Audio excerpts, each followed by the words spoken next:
सभी का एक बार फिर से दुबे सर के क्लास में आप सबका प्यार, आप सबका समर्थन दुबे सर के लिए बहुत ही लाभजनक हो रहा है।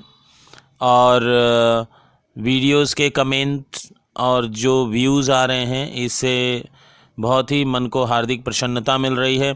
मैं अपने सभी व्यूअर्स का बहुत बहुत धन्यवाद करता हूं। मैं अपने सभी व्यूअर्स को ढेर सारी शुभकामनाएं और बधाइयाँ देना चाहता हूं कि वो अपने साथ साथ मेरा भी अच्छा कर रहे हैं। और फिर से एक बार मैं आपको धन्यवाद देता हूं। जैसा कि आप जानते हैं कि इस वर्ष 2023 की परीक्षा बहुत नज़दीक आ गई है और हम सबको अब उस परीक्षा से संबंधित तैयारियां करनी चाहिए। मैं प्रत्येक वर्ष और हमेशा आपके हित के लिए ऐसे ही वीडियोस लेकर आता रहता हूं, ऐसे ही कुछ क्वेश्चन आंसर्स के सीरीज़ लेकर आता रहता हूं, जिससे कि आपको लाभ मिल सके, लाभ मिलता रहे। तो 2023 हिंदी की परीक्षा के लिए इस बार कुछ इस प्रकार का सीक्वेंस मैंने तैयार किया है कि सारे पाठों में से संभावित प्रश्न उत्तर, संभावित जो एमसीक्यू और एसएक्यू हैं, जो कि आप जानते हैं कि कुल 30 मार्क्स के आते हैं, उस 30 मार्क्स में 22 और 8 का जो कॉम्बिनेशन है, 22 एमसीक्यू और 8 एसएक्यू, तो उस आधार पर मैंने एमसीक्यू और एसएक्यू जो महत्वपूर्ण हैं 2023 के लिए, उनको अलग किया है। और क्वेश्चन थोड़े ज़्यादा हैं क्योंकि भाई सभी पाठों पर आधारित हैं, सभी पाठों से हैं।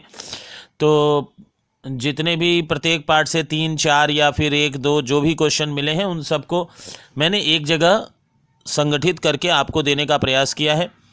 तो आज यह वीडियो आपको 2023 से संबंधित सभी एसएक्यू जो आपके पाठ सिलेबस में मौजूद हैं, उन सभी पाठों से एसएक्यू मैं आपको सबसे पहले बताना चाहता हूं। तो आप स्क्रीन पर देखते रहें, यहाँ प्रश्न उत्तर दोनों ही मौजूद हैं।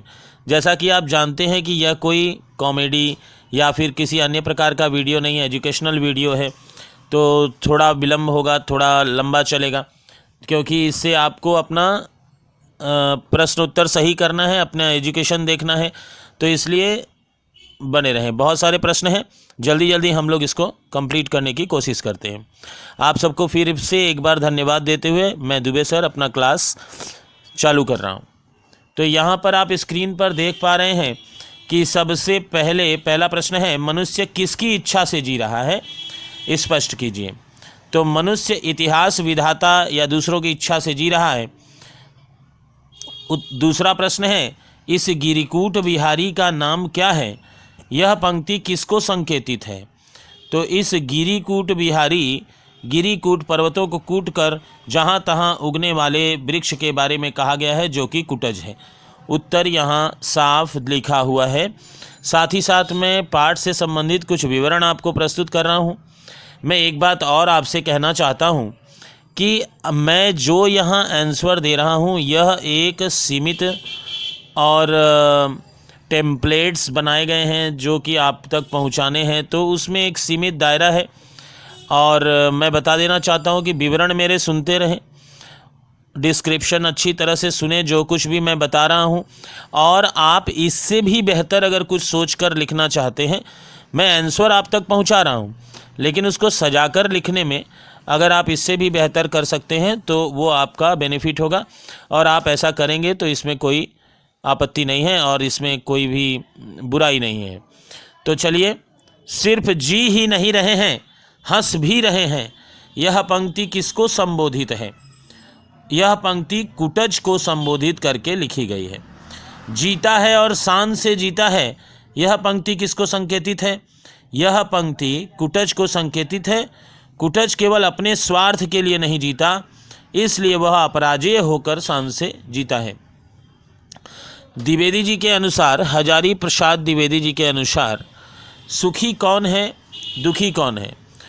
उत्तर है, जिसका मन बस में है वह सुखी है तथा जिसका मन परवश में है या वश में नहीं है वह दुखी है।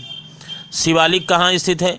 शिवालिक हिमालय की तलहटी में या उसके पाद प्रदेश निचले प्रदेश में स्थित है।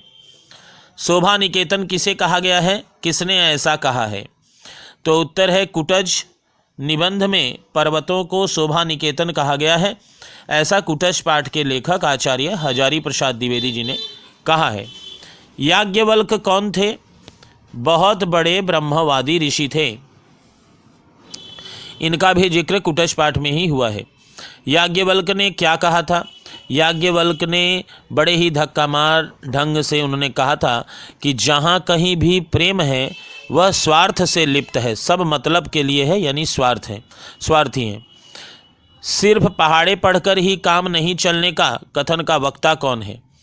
तो अब हम लोग दूसरे निबंध में प्रवेश कर गए, कलाकार की व्यक्तिगत ईमानदारी। हाँ, एक बात मैं जो आपको शुरू में बताना भूल गया कि इस वर्ष आपका पूरा सिलेबस मौजूद है, पूरा सिलेबस आ रहा है, तो कहीं से कुछ भी छोड़ना नहीं है, सब कुछ पढ़ना है। यह हमारे पाठ कलाकार व्यक्तिगत ईमानदारी पाठ के लेखक गजानन माधव मुक्तिबोध जी कहते हैं, ये इस कथन के वक्ता वही है।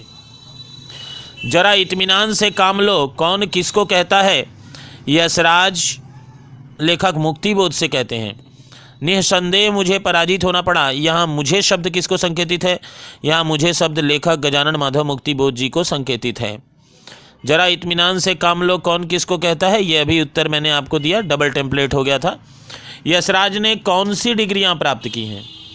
BSc, BTech, LLB. आलोचक का क्या कार्य है?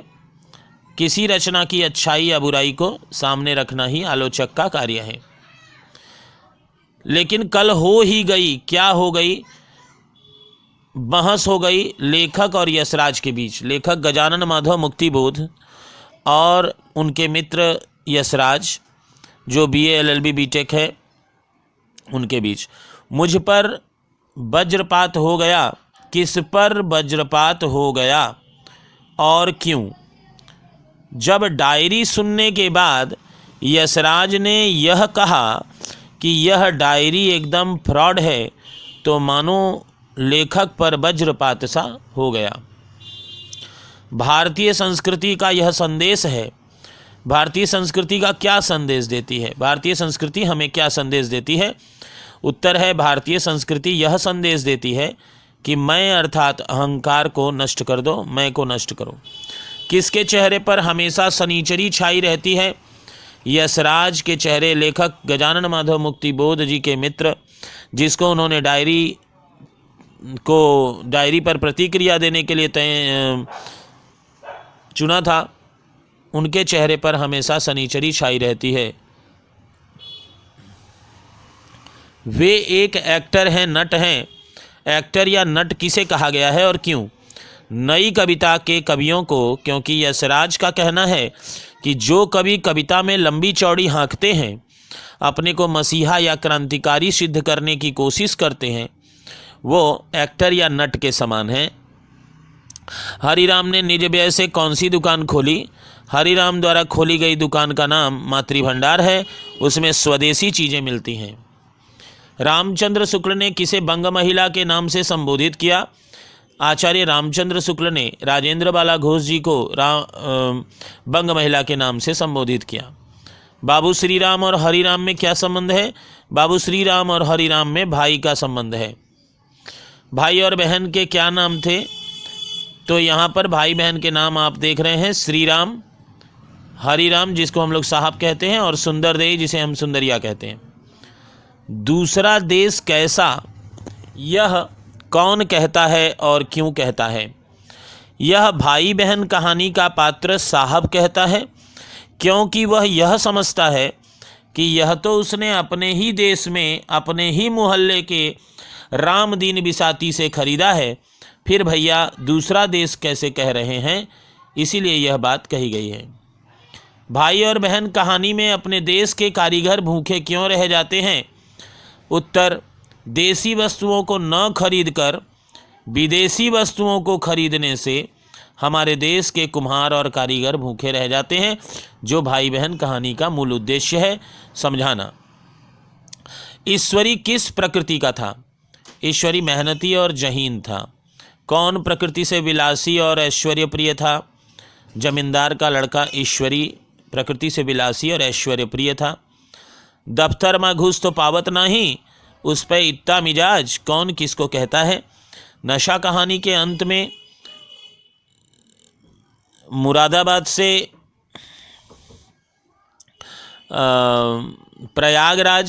प्रयाग जाते हुए ट्रेन कंपार्टमेंट के अंदर जब वीर ने जमींदारी के नशे में आकर एक साधारण यात्री जो कलकत्ता आ रहा था उसको जब उसने 2 तमाचे जड़ दिए, तो उस समय उस कमरे में, उस कंपार्टमेंट में खड़ा एक ग्रामीण व्यक्ति वीर को कहता है, ईश्वरी के मित्र वीर को कहता है जिसने जब तमाचे जड़े थे, कि दफ्तर में घुस तो पावत नहीं, उस पे इत्ता मिजाज। तुम कौवे होकर हंस के साथ कैसे? कौवे और हंस किसे इंगित करते हैं? वीर को कौवा और ईश्वरी को हंस कहा गया है। जब मुरादाबाद स्टेशन पर ये लोग उतरते हैं और वहाँ पर दोनों मैनेजर राम हरख और याशत अली उनको देखते हैं, वहीं पर ऐसी प्रतिक्रिया हुई थी। महाराजा चांगली ने क्या किया था? महाराजा चांगली ने 10 लाख रुपए लगाकर एक कॉलेज खोल दिया था और बेगार में पकड़े जाने पर उसे दान दे दिया था, ऐसा उन्होंने किया था। नशा कहानी में किस नशे की बात कही गई है? नशा कहानी में अमीरी के नशा की बात कही गई है। ईश्वरी कैसा व्यक्ति था? ईश्वरी बड़े जमींदार का बेटा था और जमींदारों के पक्ष में बोलता था। मेरी मिट्टी पलीद क्यों कर रहे हो यार? यह कौन किससे कहता है? ईश्वरी के मित्र वीर ने ईश्वरी से कहा।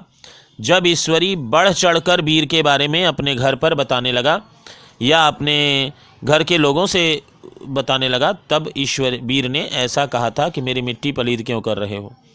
नशा कहानी का ठाकुर कैसा व्यक्ति था? नशा कहानी का ठाकुर एक मनचला व्यक्ति था और जमींदारों का विरोधी तथा नशा करने वाला व्यक्ति था। ईश्वरी की लचर दलील क्या थी? ईश्वरी बार बार कहता छोटे बड़े हमेशा होते रहे हैं और होते रहेंगे, ये उसकी लचर दलील थी। बस घर की आज यही निशानी रह गई है। वक्ता का नाम बतलाइए। तो यह मलबे का मालिक पाठ के नायक अब्दुल गनी का कथन है। 7.5 साल पहले तू इतना सा था, तू कहकर किसे संबोधित किया गया है? तू कहकर मनोरी को संबोधित किया गया है, जो गली में चाबियों का गुच्छा हिलाते हुए प्रवेश किया था। रखे पहलवान ने चिरागदीन को क्यों मारा? इसके नए मकान पर कब्जा करने के लिए। मोहन राकेश के किसी एक बहुचर्चित नाटक का नाम बताइए। आधे अधूरे, आषाढ़ का एक दिन, लहरों के राजहंस, ये सभी मान्य हैं। इसमें से कोई भी आप उत्तर दे सकते हैं। सब कुछ बदल गया पर बोलियां नहीं बदली। वक्ता का नाम बताइए। यहाँ पर वक्ता बुढ़ा मुसलमान अर्थात अब्दुल गनी हैं। पर उसका भौंकना बंद नहीं हुआ। कौन किस पर भौंकता है? कुत्ता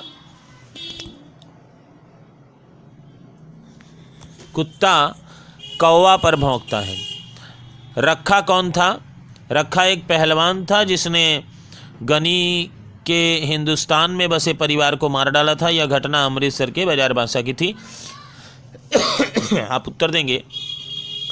रखा मलबे का मालिक पाठ का एक पात्र है जो उस कहानी के मुख्य पात्रों में से एक है, और उसने फिर बाद में आप ये लिखेंगे। आप एक ऐसा उत्तर हमेशा देने की कोशिश करें जिसमें फालतू शब्द एक भी ना मौजूद हो, और एक भी शब्द हटाने पर आंसर अधूरा हो जाए। जब आप ऐसा उत्तर दे पाएंगे तभी आपको अच्छे अंक प्राप्त होंगे। पर उसका भौंकना बंद नहीं हुआ। कौन किस पर, ये फिर से डबल हो गया है। बाजार बांसा क्या है? बांस और सहतीरों का बाजार। निर्मल करे सुभाई। सुभाई शब्द का अर्थ स्पष्ट कीजिए। स्वभाव या चरित्र। जी सिर रची रची बांधत पागा। यहाँ पागा से संकेतित अर्थ बताइए। पागा का संकेतित अर्थ है पगड़ी। क्या बहरा हुआ खुदाई कभी ऐसा क्यों कहता है? तो काकर पाथर जोड़ के मस्जिद लई बनाए, और ताचड़ी मुल्ला बाग दे क्या बहरा हुआ खुदाए। समय समय पर कबीर ने हिंदू मुसलमानों को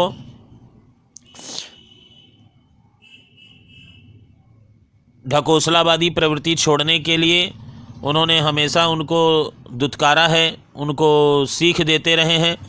ऐसी ही एक सीख यहाँ हमारे मुसलमान भाइयों को उन्होंने दी है।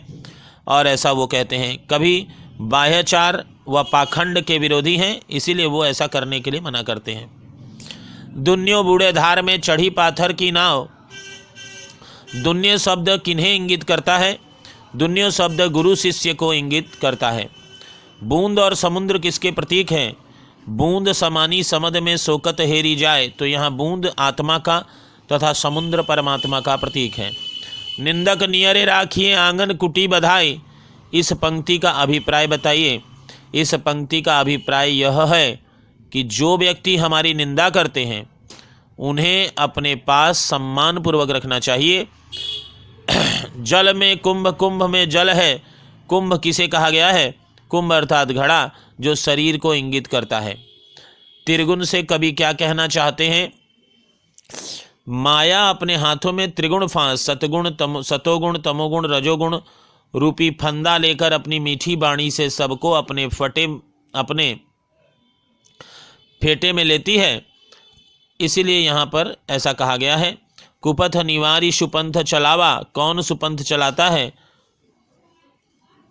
सच्चा मित्र। यहाँ पर इस प्रश्न का उत्तर होगा कि जो मित्र, अच्छे मित्र, सच्चे मित्र होते हैं, वो कुपथ से हटाकर सुपथ पर चलाते हैं। और एक प्रश्न यहाँ लगता है छूट गया है, वहाँ पे पूछा गया है पामर का अर्थ क्या है? तो पामर का अर्थ है पापी। कबीरदास के अनुसार साधु की संगत से क्या होता है? साधुओं की संगत का साथ यह है कि उनकी संगति कभी भी बेकार नहीं जाती, उसका फल निश्चय ही मिलता है। तुलसीदास ने जीवन के 4 सूल किसे कहा है? तो उत्तर है कंजूस राजा, उल्टा नारी, मूर्ख सेवक और कपटी मित्र। तो मैं आपको यहाँ थोड़ा सीरियल बता देना चाहता हूँ कि सेवक 60, नृप कृपन कुनारी और कपटी मित्र सूल समचारी। सेवक 60 मूर्ख नौकर, नृप कृपन कंजूस राजा, कपटी मित्र कुल्टा नारी और कुल्टा नारी। फिर से मैं एक बार कह रहा हूँ, सेवक 60 मूर्ख नौकर, नृप कृपन कंजूस राजा, नृप कृपन कुनारी, कुनारी यानी कुल्टा नारी, और कपटी मित्र जो कि यहाँ पे लिखा है। तो इस तरह से आप वहाँ दोहे में मौजूद है पाएंगे। इन्हीं को कवि तुलसीदास जी ने सूल कहा है। सहस्त्रबाहु 10 बदन आदि नृप बचे न काल बलीते। पंक्ति कहाँ से उद्धृत है? प्रस्तुत पंक्ति तुलसीदास द्वारा रचित विनय पत्रिका से उद्धृत है। पोछी पसेऊ बयारी करो का अर्थ बताइए। तो उत्तर है पसीने को पोंछकर राम सीता को हवा करते हैं। जानकी पर अपने नाथ के प्रेम का क्या असर होता है? जानकी का शरीर आनंद से पुलकित हो जाता है तथा उनकी आंखें भर जाती हैं। सच्चे मित्र अपने मित्र को के धूल समान दुख को भी किसके समान समझते हैं? पर्वत के समान। सच्चे मित्र का धर्म क्या है? शनमार्ग पर चलाना ही उनका धर्म है। संध्या सुंदरी कविता में कवि के बिरहाकुल कमनीय कंठ से क्या निकल पड़ता है? तो एक बिहाग। हृदय राज्य की रानी का वह करता है अभिषेक। हृदय राज्य की रानी कौन है? उसका अभिषेक कौन करता है? हृदय राज्य की रानी संध्या सुंदरी है। बालों में गूथा हुआ हंसता तारा उसका अभिषेक कर रहा है। आप निकल पड़ता तब एक बिहाग किस कविता से उद्धृत है? तो उत्तर है संध्या सुंदरी कविता से उद्धृत है। संध्या सुंदरी कविता कवि के किस संग्रह से ली गई है? संध्या सुंदरी कविता परिमल संग्रह से ली गई है। कवि का अनुराग क्यों बढ़ जाता है? अर्धरात्रि की निस्तब्धता के कारण कवि का अनुराग बढ़ जाता है। संध्या सुंदरी कविता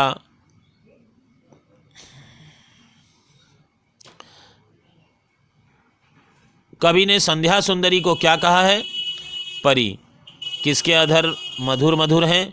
संध्या सुंदरी के अधर मधुर मधुर हैं। अभाव उसे और किसी चीज़ का नहीं, किस कविता की पंक्ति है? अवकाश वाली सभ्यता। आदमी को हर समय किसी काम में लगाए रहो, कौन कहता है? यह कथन महात्मा गांधी जी का है कि चाहे लाख बदल जाए मगर भारत भारत रहेगा। कभी ऐसा क्यों कहता है? भारत अपनी गरिमा और विशेषता सदा बनाए रखेगा। भारत की संस्कृति एवं सभ्यता कभी भी नष्ट नहीं होगी। इसलिए कभी ऐसा कहते हैं कि सारा भार विज्ञान पर डालना बुरा है। अर्थ स्पष्ट कीजिए। तो इसका उत्तर है, दुनिया यह स्वीकार करेगी कि अपने सुख साधनों के लिए विज्ञान पर आश्रित हो जाना उचित नहीं है। अवकाश वाली सभ्यता में मनुष्य को किस चीज़ का अभाव होगा? अवकाश वाली सभ्यता में मनुष्य को केवल काम का अभाव होगा। प्यारे बच्चों, पेशेंस रखें। बहुत देर से मैं आपको ये पढ़ के सुना रहा हूँ। मुझे मालूम है कि इतना लंबा वीडियोस कोई देखता नहीं है। बहुत जल्दी लोग स्किप करके आगे बढ़ते हैं, छोड़ के चले जाते हैं। लेकिन शिक्षा, पेशेंस बहुत ज़रूरी है इसमें। आप जब तक पढ़ेंगे भी तो आपको वक्त लगेगा। इतने सारे प्रश्नों का उत्तर आप खोजेंगे तो उसे एक जगह करके पढ़ने में आपको बहुत ही टाइम लगेगा और आप कर नहीं पाएंगे शायद। तो आपको यहाँ उपलब्ध हो रहा है, आप थोड़ा पेशेंस रखें। अभी जस्ट हम लोग एंड करेंगे। मनुष्य किससे हारेगा? मनुष्य अपने आविष्कार से हारेगा। मनुष्य को किससे हारने की बात कभी कहते हैं? अपने ही आविष्कार की गई मशीनों से हारने की बात कभी कहते हैं। गिरिजा कुमार माथुर की एक प्रमुख रचना का नाम बतलाइए। तो मंजीर, नास और निर्माण, धूप के धान आदि रचनाएं। व्यर्थ गया है जीवन, कभी ऐसा क्यों कहता है? कभी असफलता के कारण ऐसा कहता है। कभी गिरिजा कुमार माथुर व्यर्थ गया है जीवन क्यों कहते हैं? असमर्थता के कारण कभी ऐसा कहते हैं।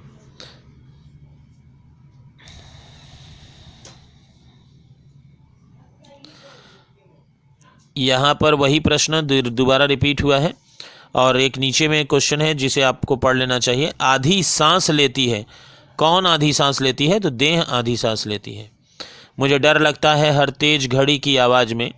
कभी को डर क्यों लगता है? कभी जब भी किसी तेज घड़ी की आवाज़ सुनते हैं तो यह आवाज़ उनके अंदर एक भाव पैदा कर देती है कि उन्हें ऐसा लगता है कि मानो घड़ी ही चल रही है। सुई तथा उसकी आवाज़ उनसे कह रही हो कि तुम्हारे जीवन का एक समय कम हो गया। सिर्फ हंगामा खड़ा करना मेरा मकसद नहीं। यहाँ मकसद से संकेतित अर्थ है क्या है? यहाँ मकसद से संकेतित अर्थ लक्ष्य है। हो गई है पीर परवसी कविता किस विधा की रचना है?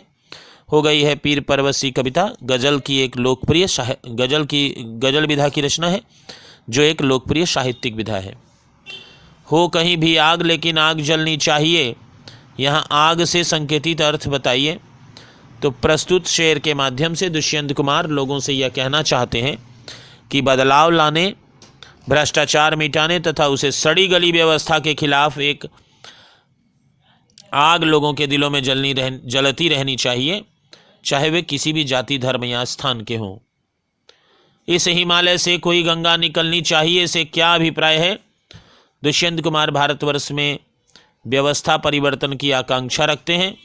दुष्यंत कुमार ने दीवार शब्द के माध्यम से क्या संकेतित किया है? दुष्यंत कुमार जी ने दीवार से शोषक और शोषित वर्ग के बीच का अंतर को संकेतित किए हैं। मेरी कोशिश है कि ... तो पंक्ति को पूरा करना है। मेरी कोशिश है कि यह सूरत बदलनी चाहिए। प्यारे बच्चों, बहुत ही धैर्यपूर्वक आपने काफ़ी समय देकर मेरे इस प्रश्न उत्तरों के वाचन को सुना। मैं आपको बार बार कई बार कहता हूँ कि आप जितना पेशेंस रख के करेंगे, सुनेंगे, पढ़ेंगे, उतना ही आप इसका उत्तर दे पाएंगे। मेरे बहुत सारे व्यूअर्स और बहुत सारे बच्चों ने मुझे एक बात कही कि सर, जिस दिन हिंदी की परीक्षा चलती है या उसके पहले हम लोग सिर्फ आपका वीडियो देखते हैं और उसी से काम हो जाता है।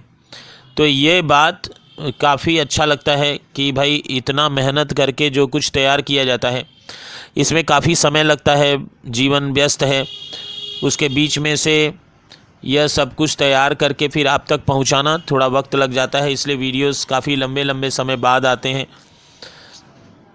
तो उसके लिए मैं आप सबसे क्षमा चाहता हूं, लेकिन इतना भी जानता हूं कि जितना मेहनत करके इन वीडियोस को, इन प्रश्न उत्तरों को तैयार किया गया है, अगर आप इनको पेशेंस के साथ सुनकर अगर आप परीक्षा में जाएंगे तो आप अवश्य ही अच्छे अंक प्राप्त करेंगे, यह तय है। धन्यवाद, बहुत समय आपका लिया। अब और भी बहुत सारी बातें तो कहनी थी पर अभी नहीं, अगले वीडियो में हम लोग बात करेंगे। धन्यवाद।